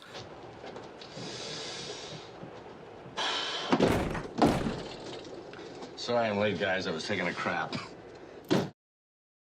I think I started doing my marathon about a day ago now, so yeah, 24 hours later, 6 films after, and I can definitely say he's one of my favourite actors of all time now. He's just phenomenal, and there's so many more films I can see him in. It goes back to my love of the actor Michael Keaton. You know, I'd seen most of his, you know, big roles, but when I did my Michael Keaton month and watched every film he'd been in, I saw all these great little gems that people don't talk about as much, that I loved him in. So yeah, I mean, there's a whole other world of Paul Newman films for me to discover, no doubt. I've just gone after some of the big heavy hitters, but The Sting, not much more I can say about it really. I summed it up. I absolutely loved it. It's set in the 30s in Chicago. I love that aesthetic as well. The way it looked, the way it was, you know, shot. Well, again, I keep saying the way it was shot, but it's just more the production design, I think, is what stands out, really. It's just the way that it looks and the way that it pulls off that 30s vibe, I think, is what's really special about it. And adds to it, you know, and adds to everything. But I mean, from bell to bell, it was just supremely entertaining. Remember when I said The Hustler? Towards the end of the third act, it dragged a little bit. And I think on repeat viewings that won't happen. And again, when you're watching film after film after film, it does, you know, you do get a little bit tired, I have to say. Even though I do all these 24-hour movie marathons, but they're different, I suppose. I don't know, and I could say that maybe I'm limiting myself by only watching films with a certain actor, but it really has flip-flopped around. You know, I've gone from, you know, the westerns from the 1800s, the late 1800s to the early 1900s, now to the 30s with The Sting, the 60s with The Hustler, the 80s with The Color of Money. You know, so it's all these different eras of where the films are set, and different genres. You know, western, you know, straight drama. It's interesting, but anyway, The Sting gets full marks from me, and now we're going to end this with the 7th and final film, the Paul Newman Marathon, and I felt like it had to go this way. It really had to happen this way. This is a film that I should have seen many years ago. It's a film that is kind of special to me, even though I've never seen it. And it's a film I've known about my entire life, growing up as a kid, and you can probably guess why. And this is where I want to share a bit of a kind of a personal thing. Well, I'll get to the film first, so you know what it is. I mean, you probably guess what it is by now. It's the one big Paul Newman film I haven't included yet, or haven't seen yet as well. And I had bought this on Blu-ray about a year ago. I really wanted to see it, but I think this is how it was always meant to happen. I needed to go and see loads of Paul Newman's films, and in this case, I did it all in one go in a big chunk before I got to this one. And yeah, I think that's the way it should have gone. It's a pretty cool hand Luke. Why is it personal to me? Why is it special to me, even though I've never seen it?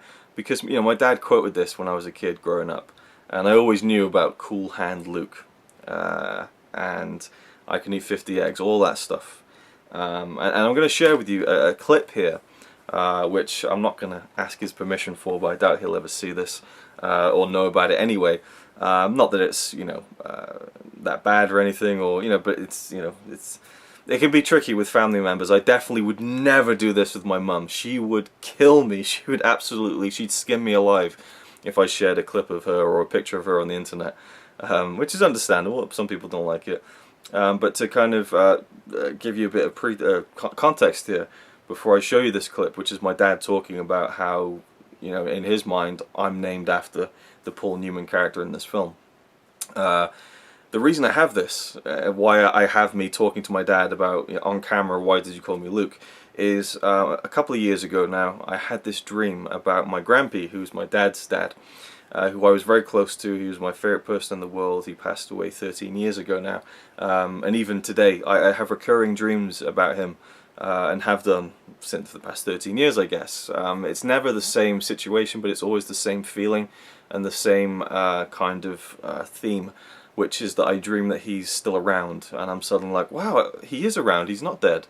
and I'm so happy, and I want to tell him how much he means to me and everything. And then in the dream, I slowly realize that he's walking around, he's here, but he's not there.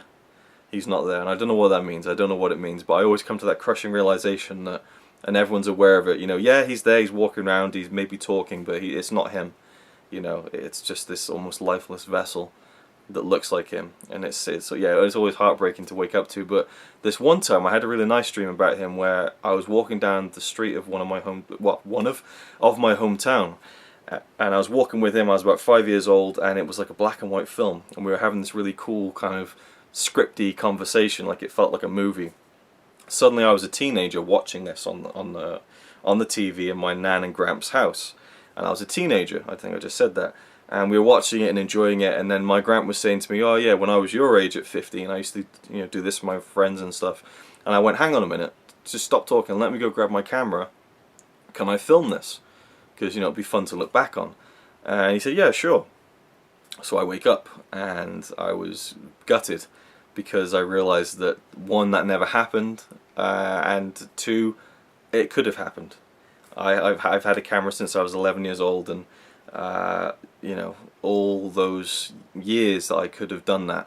How old was I when he died? I was 15. And I definitely feel like I kind of regretted some of those later years where I didn't really go and see him as much, and so it always played on my mind. And then having that dream, I was like, man, how amazing would that be to look back on now? But we don't have it, and it was heartbreaking. And then I thought, well, let's try and turn this negative into a positive. I want to film my family, sitting down behind the camera, filming them and talking to them, asking them things about their lives. I know this is going way off base on a movie marathon, but I wanted to kind of set it up for you, because again, I want to make a big deal out of this, because it's a film that I should have seen 20 years ago. And I feel like, watching all these films has been such a great experience. This is a great way to end it, and to hopefully make this video a bit more special as well. So, the first one I did was my nan, my mum's mum. We sat down for a couple of hours, and it was great. And then I filmed one with my dad's mum, my nan, who is my gramps' wife. And then I did one with my dad, which I never thought I'd be able to get him to sit down for longer than a few minutes to do. We did a couple of hours, and there's many more I want to do with him, because he's a real storyteller, and I didn't even begin to cover his whole life. And then recently I did one with my granddad, who I really didn't think I'd ever get to do, because he's quite a reserved guy and stuff, but it was great. That was amazing to do, because he really got into it and enjoyed it. And so I will have those now for the rest of my life. I have them backed up everywhere and stuff, and fingers crossed. That's really important to me, and it was really a case of so many things about the people closest to me in my life who I didn't know these things about. What is your middle name? What are your earliest memories, and what was it like during this part of your life? What was it like during this? And there was a lot of stuff in my dad's interview that was very special to me as well. But I'm not saying that this next clip I'm going to show you is, because we talked about other things from the family, but it was still cool to sit down and ask my dad and my mum. My mum's in this clip as well, but she's off camera, so it should be okay. But yeah, I'm going to show you this clip now, and my dad's teeth look a bit messed up in this, but he's had them fixed since, just so you know, because I was watching it back and thought, oh, he might have a problem with that, because his teeth weren't fixed at that point. This is a couple of years ago now. It's crazy to think that was a couple of years ago. It felt like a few months ago. But anyway, I sit down and I ask my dad, and I suppose my mum, why did you call me Luke? Let's take a look. Why was I named Luke? I remember that. You don't- I named you. You don't know? Hmm. I don't think that your dad remembers. Huh? I don't think you remember. Who? You. Of course I remember. Go on now. Well, no, go on, you tell me. Paul Newman, isn't it? No. What? We always used to, well, that might be in your head, but we always used to read in bed, I don't know if you remember. Yeah. And it was at the time when we were coming up with names, and we were just throwing names at each other. Yeah, no, I don't like it, no, I don't like it. And one name in this book popped out, and it was Luke. And I said, oh, do you like Luke? Yeah, I like Luke. And that was how it came. But in your head, it might be, Cool Hand Luke. Yeah, I like the name. That's It's what it Cool Hand was, Luke, yeah. That was what lugging me to it straight away. As soon as but yeah, that's right. You had the book, didn't you? Yeah, I remember now. Mm. Yeah. Because Elvis was out. He wasn't having that. None of that. And yeah, that's right. And Luke. And as soon as you know, you'd have been a good Elvis. as soon as Luke came up, it was straight away. The first thing that came into my head was my boy Luke. Yeah, big Luke smile. Yeah. So for me, yeah, it was Cool Hand Luke. My favourite film, probably. It's one of my top. Yeah, it's one of my top films. I should probably watch it. I should probably watch it. Do you want to see? No, not yet. No. What a film! Now, what we have here is a failure to communicate. You got rabbit in your blood. Amazing film. Cool Hand Luke. Sometimes nothing can be a real cool hand. So there you go. In my dad's eyes, you know, I was named after Paul Newman. And here I am at nearly 28 years of age, and I'd hardly seen any films he'd done. Now I can say I have. I've seen the big classics. I've seen The Hustler. I've seen Butch Cassidy and the Sundance Kid. I've seen The Sting. You know, I know Hombre. Well, I'm not sure how Hombre is received, or Torn Curtain, but definitely kind of the big Paul Newman films. And now we tackle another one of the big classics, Cool Hand Luke. I don't know if I'm going to watch it now because Connie's going to be home anytime in the next hour or so. So I'll definitely be watching it tonight. So this might cut to like midnight and I've just finished watching it. But I'm definitely watching this tonight, finishing this Paul Newman marathon off and giving you my thoughts on this film. I really hope I enjoy it now that I've built it up so much, but I'm sure I will, because this guy is just such a magnetic screen presence, and from many different roles that I've seen him play over the past 24 hours, I've become incredibly enamored with him. And definitely, I would say I have something of a kind of quasi man crush on this guy. I mean, he's a good looking dude. Those piercing blue eyes, you know, he's definitely you know, I will admit when I see a good looking dude on the screen, and this is definitely one of them. I can definitely see the appeal for the ladies for this guy. But I mean, you know, all looks aside, a really great actor who I find great in the dramatic and in the comedic, which can be difficult to pull off both sometimes. So yeah, Cool Hand Luke. Gonna pop this in, and yeah, another 2 hours. Every film has been almost 2 hours, so by the time we get to the end of this, it will have been over 14 hours worth of films, because some of them have been like 2 hours 10 minutes, and then there's a couple that were an hour and 50, so I guess it all adds up. So it'll be pretty much around 14 hours of films in just over 24 hours, say maybe 30 hours. Yeah, alright, okay, I'm rambling now at this point, but it's almost like I'm kind of prolonging it again, just in case this isn't as good as I hope it will be. But Cool Hand Luke, I can't wait, and the next clip you'll see will probably be me talking about the film after I've seen it, so let's hope I enjoyed it. Hey, look who it is. It's me. So, That came out of nowhere. yeah, well, you know, I'm sure this video is probably going to be like 2 hours long, something ridiculous like that, and then here you are at the end. I just wanted to throw this in because I kind of thought that it would be fun to show Connie The Sting.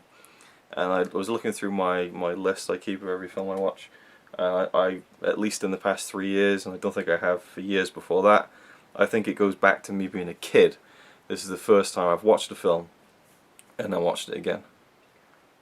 Actually no, The Dark Knight Rises, because I saw that at the 5 AM first showing, and then I watched it again with you like later on that day.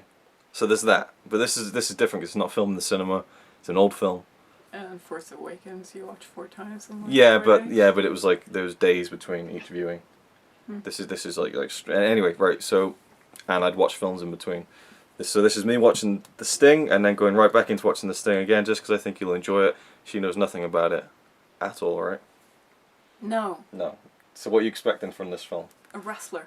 A wrestler? Sting. A guy with facial paint. Every breath you take. No. Or Sting. Yeah. No, it's Or the Sting from The Hobbit and Lord of the Rings. Yeah, there is about a sword. Yeah, that kills you're not spiders. going to be getting any fantasy Because it stuff. You're not going to be stings. getting any The 80s Sting. music or 80s wrestling. It's completely different to that. So The one that you told me about with the pool and stuff, that was a different one. yeah, that was different. That was The Hustler. I think I could sit Connie down and watch any of the films I've watched. I think I could watch The Hustler, both the old one and the new one. After what you told me, it sounds really interesting. And I want to see some pool. Yeah. I think we'll watch those in the We should buy a future. pool table. But I feel like Yeah. that's actually a dream of mine. But Really? yeah, definitely, I've wanted that since I was a kid. But I feel like this is the most accessible film that I think you could watch and enjoy. I can't see you not enjoying this. So let's just do it. This is spur of the moment, and we'll see what Connie's thoughts are. I've already told you my thoughts, and maybe I'll have more after a second It's like an viewing. I don't 11 know. out of 10 for you, right? Yeah, I said that. Yeah, 11 out of 10. yeah. It's just It's like Uncharted 4. it's It's become- 11 it's- out of 10. it's become an instant favourite, I think. So I'm looking forward to watching it. I'm looking forward to it, and I Top. just saw it. So Top. Huh? Top 20? oh no, not top 20 of all time. No, definitely not. No, but it's it's. At least top 50. I don't know. Maybe top 50. It's definitely in the top 100. I'll say that. There's so many great films out there, but this is the one that just Anyway, let's just watch it. And Can I at least know if it's a drama or an action? it's not action. Thriller? It's not action. It's not thriller. It's but it's fun. It's really fun, and there's great performances, and you'll see what it's about as soon as it starts. So. This is fun. I like the fact. Yeah. I've even turned. Going into this blind. I've even turned the TV off so that she doesn't see the menu and stuff. So because that might give away the tone of it and stuff. Oh. Not that it's like a big secret, but I think it'll just be fun to just put it on. So Okay. we're gonna do that. All right, here we go. Okay. All right, we're done with The Sting. You know what I think about it. I'm watching it again directly after I've already watched it. It was still great. I even picked up little things I didn't pick up before. Still great. Yeah, your thoughts? So boring. I'm kidding. It was great. Not an 11 out of 10 for me. Not 10 out of 10 either, but Okay. probably a 9 out of 10. Very enjoyable. Amazing Cars. ending. Okay, yeah. Great acting.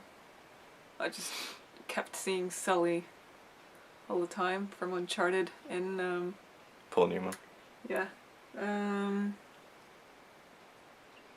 I liked the whole story and how it was all set up and how thought through everything was, and kind of made me want to wish that it was a TV show and that they did these kind of things all the time, just see what else they could do and stuff like that. Not just this one rig, in a way. Yeah. It was really enjoyable. I wasn't bored. Even though it's a long movie. Oh yeah. Yeah. I don't know what else to say. Alright, and since this is a Paul Newman marathon, what do you think of his acting in particular? So I don't think you've seen him in anything before. No, I don't think I have. I thought it was great. I thought it was probably the better one. Oh yeah, definitely. Yeah. Definitely the better one. Yeah. Alright, cool. Good. Well, I watched Cool Hand Luke, and as you can probably tell, it's not the night of me watching Cool Hand Luke. I waited a few days to sit down and talk about it. I don't know why. I don't know why. I just don't know why. I couldn't sit down and talk about it for some reason. Well, I don't even know what that reason is. There's no reason. It's not that I loved it so much I couldn't put it into words. It wasn't that I hated it so much I couldn't put it into words. It wasn't that I thought it was alright and I couldn't really put it into words. I don't know what the deal is. I just, for some reason, kept putting it off. It's now the 20th of May, so I guess it's been more than a few days. It's now Friday, so I think I started this thing like almost a week ago. I don't know, I guess I was just burned out talking about Paul Newman films, and maybe I just wanted to kind of reflect on it all a little bit first. So, Cool Hand Luke, 1967 film. I'm not sure who the director is actually, in fact. Directed by Stuart Rosenberg. It looked great. I'm not saying the Blu-ray transfer was amazing, but the way it was shot was fantastic. I loved the cinematography. It really lent itself well to the story of the film, which is about this guy here. Lucas Jackson, I believe his character name was. At least his name was Lucas, and they nicknamed him Luke in the prison. It's a prison movie. Although I would use that term very lightly. It's not a prison as you'd expect it. It's kind of like a country road shack with about 50 inmates, and they all work the roads and stuff. It's like a chain gang kind of thing. You know, pickaxes and shovels on the side of the road in the blistering heat, while, you know, the what do we call it, the guards walk up and down the roads, and there's this one guard who doesn't say anything throughout the film, and he's got these mirrored shades, which there's a great shot at the beginning of just like a look at his shades and kind of the road that he's looking at. They kind of milked that shot a little bit, but I kind of liked it. It was just a cool shot, and also it just seemed to be showing how this guy is so cold and calculated that not only does he not say anything, but all you see behind, well, you don't see behind the glasses, you just see what he's seeing in a way. It's kind of like it kind of closes off any sense of emotion from this character, which I think worked really well. We have another couple of characters who are kind of the superiors in the prison, who are very sadistic and masochistic as well. Like you just get this kind of feeling that they enjoy putting these prisoners through hell and making their lives miserable. But at the same time, the prisoners definitely have a lot of fun, and there's fun to be had. And Luke, he goes into the prison for something as simple as he cut off a few heads of parking meters in a town. That's how the film opens, is just him just with a beer. He's drunk and he's just slowly, you know, kind of decapitating the parking meters, and then he's just sat there and the police turn up and he's just got this big smile on his face. He's wasted, and that's what he goes in for. And instantly, you know, he enters the prison, and people, you know, along with a few other new people, and you know, the prison has its own hierarchy already in terms of the inmates. There's this one guy called Dragline, who must be played by George Kennedy. Yeah, he was amazing. George Kennedy was fantastic. He won an Oscar for the film for supporting actor as Dragline, who's such a memorable character. This big, massive hulk of a guy, so tall, such a deep voice, such a character. And instantly he starts kind of poking at Luke, you know, because Luke doesn't say much. He's very much, again, cool hand Luke, just real cool, calm, collected. He doesn't really stick his nose in that much, but when they prod him, he will say it straight, and that gets him into trouble. And of course, you know, as you'd probably expect, he earns the respect of the prisoners along the way. And that's where the film kind of goes to its main driving point, which is that Luke becomes something of a hero to everyone in the prison, because he doesn't give up. He has heart, he has spirit, he has fight, and he doesn't give up. And he wins over everyone's respect, their love, their admiration. And the film is about how that kind of changes the dynamic, I think, of the prison. You know, Luke changes everything in a way, and how he deals with the change and how they deal with that change. And it all leads to an ending. I'm not going to spoil yet. I'm going to do a kind of spoiler section at the end of this whole marathon. But I loved it. It was fantastic from start to finish. I thought Paul Newman was incredible. I've read some people say it's not his best performance. I read a quote that said he's not the greatest actor, but he, you know, bullshit. He was incredible in this film, showing that. I mean, show me someone who is cooler than Paul Newman in this film. You know, who you just want to be. You know, you want to be that cool. You know, I can't think of any other performance that comes close to it in terms of just being that cool, you know, character. And then, you know, they take his character into ways into areas you wouldn't expect. And I think Paul Newman said that he wished and hoped that they wouldn't write the film for him to suit him, but to write the part and give him something to work with where he would push himself and do something that he doesn't normally do. And I can definitely say that his character goes through a lot of different ranges of emotions throughout the film that I thought he pulled off fantastically well. And it's instantly become one of my favourite films, along with The Sting. I think these are the two films that have stood out the most: The Sting and Cool Hand Luke. Ironically, the two ones I actually own on Blu-ray, independently in their own disc. Of course, I have Torn Curtain as well. But yeah, I should have watched this 20 years ago. I really should have. And if there's any film that at least half of your parents think you're named after, this is a pretty good one. This is a pretty good one. I also wondered, because there's a dog in the film called Blue, and my mum and dad had a dog called Blue when I was very young. I don't have any memory of Blue, but I wondered if that was the case as well. Like it was a double whammy, right? Let's name the kid Luke. We'll get a dog called Blue. So I actually messaged my mum and asked her, and she was like, "No, it's because the dog had such dark fur that when you looked at the skin, it looked blue." So okay, fair enough. But it made me wonder. There's amazing scenes in this film, amazing quotes. You know, this is a very quotable film. And I just thought the relationship between Dragline and Luke was incredible, because you see it from the beginning of the film to the end of the film. It's a polar opposite relationship between kind of the two top dogs in the prison. It's just amazing how it flipped, you know, and how their relationship changes, and how it's just great. And I'll talk about it more in the spoiler section, but I just I thought this film was amazing. It's an 11 out of 10 film for me. It's just fantastic. I couldn't see this not being in at least my top 50 favourite films of all time. I enjoy it more than The Sting. I think The Sting might be a better movie in a way, but I just loved it. I loved it from bell to bell. It was just brilliant, and I love the ending. I love the ending, and it was, you know, there's a lot of stuff in this film. There's a lot of Christian imagery. It's almost painting Luke out to be this kind of saint-like figure or Jesus-like figure.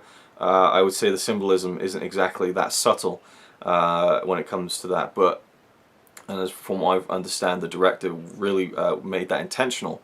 Again, I'll talk about that a bit more in the spoiler section, but you know, for me, it is a massive thumbs up. Absolutely adored this film, and if you haven't seen it, check it out. So there we go. That is the Paul Newman marathon. To quickly go into some spoiler territory, I will leave. In fact, no, I'll put a little time mark right here that tells you when to skip to the video when I stop talking about spoilers, and we'll wrap everything up. So very quickly, let's just go through some spoilers. Here we go. Spoiler talk. Right, torn curtain. Not much I can spoil there. Ombre. I thought the ending with his Paul Newman's character and that dying was great. It really led up to it and stuff, and it was kind of I thought it might happen, but I wasn't sure. And it's a very tense ending with the kind of everyone holding the guns, or you know, at least the one person holding the gun, and then the Mexican's got the gun, and it's really tense. And then obviously he dies, but he kind of makes a point in doing so. And I thought that was really good, and that kind of elevated the film even more than it already was at. Where did I go from there? Ombre to The Hustler.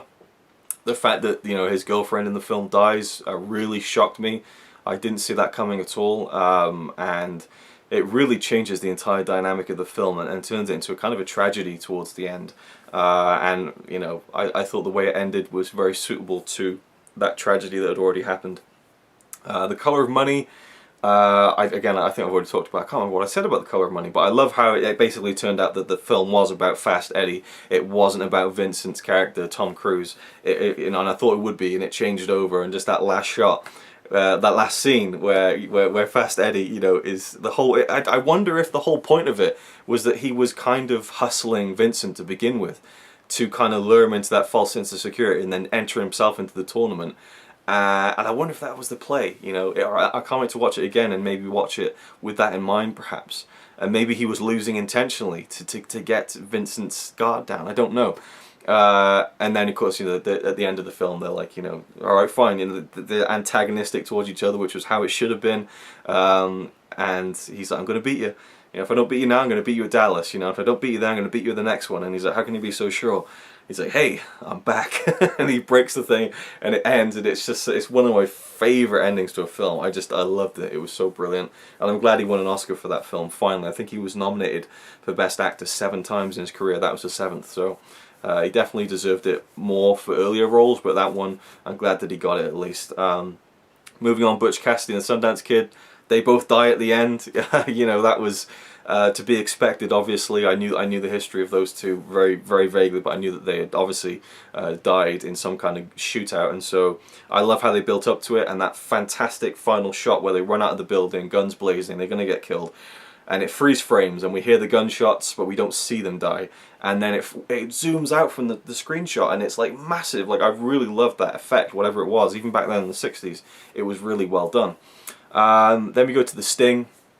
The ending of The Sting was phenomenal, because I didn't know what was going to happen, how it was going to happen, and of course it turns out that literally throughout the whole film, they had planned it out to a T, and so there was no hiccups throughout the entire film, but it made me feel like there was gonna be, you know, when Johnny Hooker, played by Robert Redford, he gets nabbed by the FBI, and at first I thought when the cop Snyder got picked up by the FBI, I thought that that FBI was part of the sting, but then they played it so real and legit, like it played me, and I thought, oh wow, this is the real FBI, and they're onto the whole thing, shit.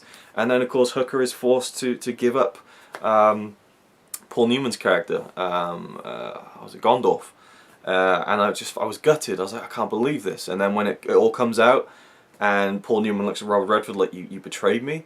And it's like, it's heartbreaking, and he shoots Robert Redford, and I'm like, holy shit! And then the cops shoot Paul Newman, he's dead. I just couldn't believe it. I mean, I don't know. Maybe I think what I'll do is I will take away my reaction from earlier on in the video, just in case it spoils anything. And I'm going to show you now my reaction to the ending of The Sting. Here we go.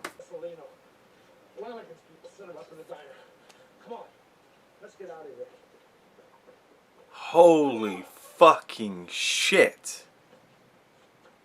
At 1:57, if you've got the film and you want to know what moment I'm referencing, like, fuck. He's gone.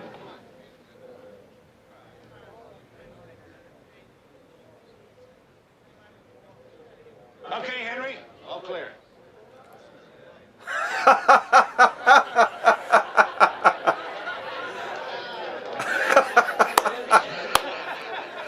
Oh man, I had an inkling.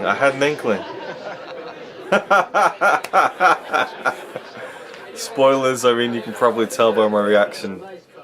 I thought you were the feds myself when you came in. No trouble, Henry. Snyder went for it all the way. You should have seen the rag he did on the rock again.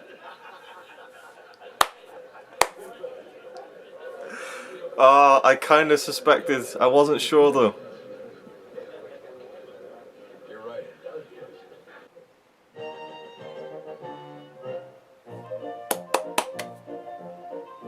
Amazing.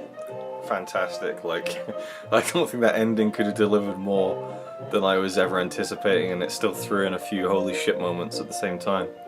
So, yeah. Oh, man. So as you can see, I just loved it when it turned out that they'd been in on it the whole time. They knew what they were doing. Just that grin from Paul Newman and Robert Redford between each other was, I mean, it's just one of, like I said, with Colour of Money, it's one of my favourite film endings. I just loved it so much. It really just, it again elevated the film beyond what it already was. In the case of Ombre, it was a really good film that had a really great ending, but with The Sting, it was an amazing film with an amazing ending, and that's why I rate it so highly, because the ending it's just such an enjoyable film, you know. And then Cool Hand Luke, he dies at the end, and he keeps escaping. He keeps getting brought back, and he gets beaten down. They break him, you know, and he's crying and saying, please boss, and he turns into the lackey. And then of course he switches on them and drives off, and Dragline's like, oh, you're something else, you are. You were playing it all along, weren't you? You know, acting like they'd broken you. And Luke's like, oh, they broke me, but they weren't going to change my mind, you know. And he's like, but you planned it all along. And he's like, I don't plan anything. And then at the end they catch him again, and he has that conversation with God, you know, just give me something. The cops turn up, and he's like, yeah, well, I guess you can be a hard case too. And it was just such a tragic thing where Luke's life was never going to work, and so the cops are outside. He opens the window with a grin on his face, and he just repeats the warden's line back to him. What we got here is a failure to communicate, and he gets shot right through the neck. And I can't think of a film where I have loved the character so much, have rooted for this character, and at the end the character dies, and my reaction when he gets killed is like, I just thought, I was so like, yeah, fuck the cops, you know. He went down right to the very end, just defying them.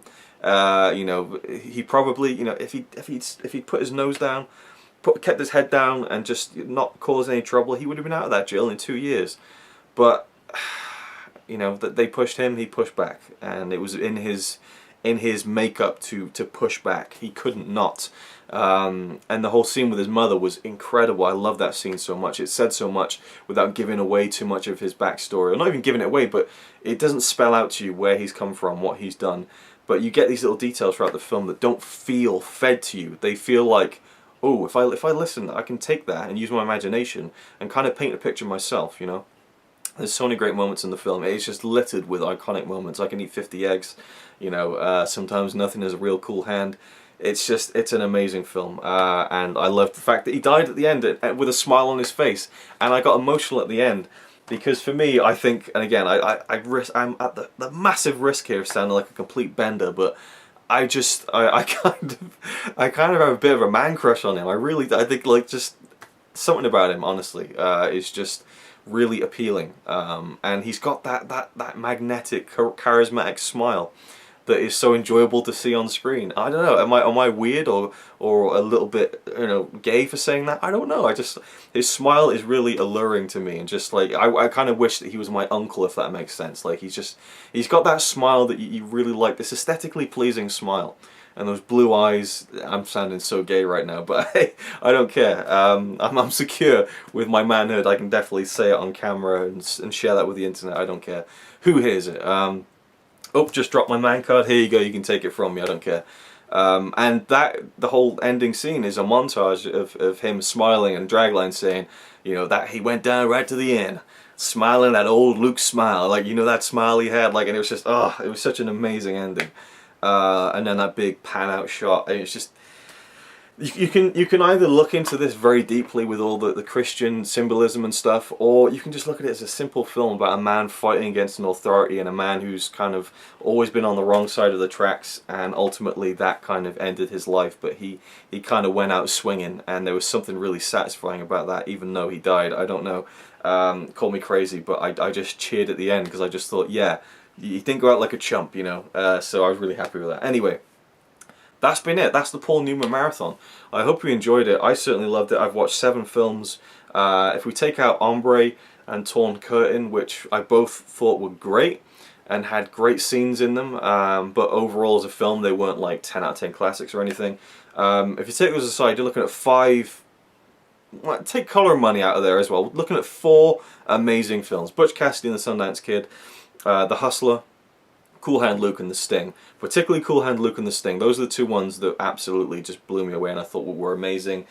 The Hustler's fantastic, and I feel like that will only get better with repeat viewings. Butch Cassidy and the Sundance Kid, so much fun, so good. And then the other ones are pretty good as well. And The Color of Money, I think, you know, it's not as good as the other ones, but I loved Paul Newman's performance in it. Tom Cruise is a bit over the top, but it's really enjoyable. It's just not quite classic level as those other ones. So yeah, I've just added a bunch of new favourites to my, you know, my ever-growing memory bank of films that I love, and I want to check out more of his films, but I feel sad that maybe I've done it all now. I've kind of seen all the big ones, all the classics. So if you have any recommendations beyond the 7 films I've seen in this video, outside of the Towering Inferno, which I'm really looking forward to revisiting, by the way, to see the Towering Inferno now, knowing, you know, and seeing all these great films that Paul Newman has done has definitely got me excited to see it again and revisit it. I know there's a film called HUD that people talk about. Slapshot was recommended to me by CP. Claire, a friend of mine, recommended Road to Perdition, I think, and kind of called it his swan song. So I'd love to see more of his films. And definitely recommend me more that you've enjoyed. I could easily see myself at some point kind of doing a Michael Keaton with Paul Newman and just watching every film that I can that's available to me that he's been in, because I just think he's great. He's fantastic. Definitely one of my new favourite actors of all time, hands down, bar none. So thank you for watching. I hope you've enjoyed this journey through some great films, and I'll see you with the next video, the next marathon, whatever. Thanks for watching, and goodbye. I don't care if it rains or freezes, as long as I have my plastic Jesus sitting on the dashboard of my car.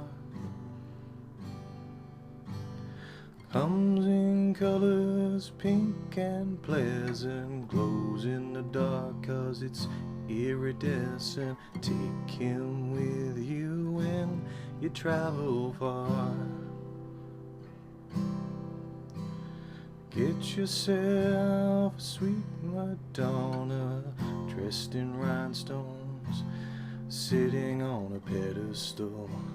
of abalone shell. Going 90, I ain't scary, 'cause I got my Virgin Mary assuring me that I won't go to hell. Get yourself a sweet Madonna dressed in rhinestones, sitting on a pedestal of abalone shell. Going 90, I ain't scary, 'cause I got my Virgin Mary assuring me that I won't go to hell.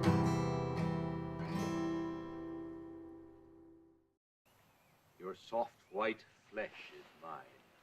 Soft white.